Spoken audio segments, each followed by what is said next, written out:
Problem হয় যে বিষয়টা হচ্ছে যে নির্বাচনের আগে যেভাবে বিজেপির কথায় বস্তি এলাকায় গিয়ে গরিব মানুষের উপর অন্যায় অত্যাচার করছে, সেই জন্য আমাদের বাধ্য হয়ে আজকে নামতে হলো রাস্তায় ডিআরএম এর ঘরের সামনে এসে অবস্থান করবার জন্য। এটা অবিলম্বে বন্ধ করুন, অবিলম্বে বন্ধ হোক, যাতে খড়গপুর শহর যাতে শান্তিপূর্ণভাবে মানুষ যাতে বসবাস করতে পারে, সেই দায়িত্বটাও রেল প্রশাসনকে নিতে হবে।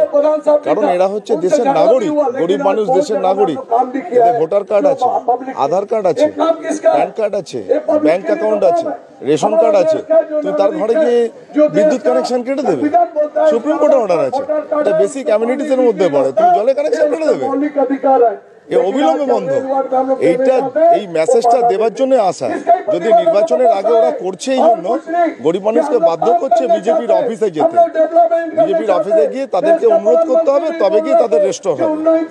এই বিরুদ্ধে আমাদের পথে এটা নির্বাচনকে মাথায় রেখে রেল করছে, গরিব মানুষকে ভয় দেখাচ্ছে। সেই জন্য আমরা রাস্তায় নেমেছি, এন্টায়ার লিডারশিপ, সমস্ত কাউন্সিলর।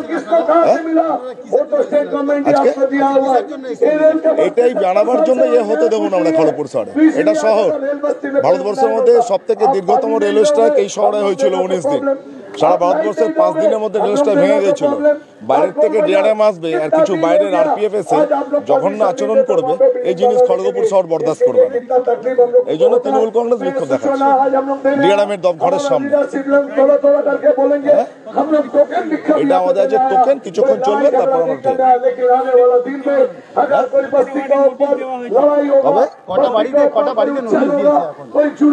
কতজনকে 26 নম্বর ওয়ার্ডের প্রচুর ঘরে কানেকশন কেটে দেওয়া যায়।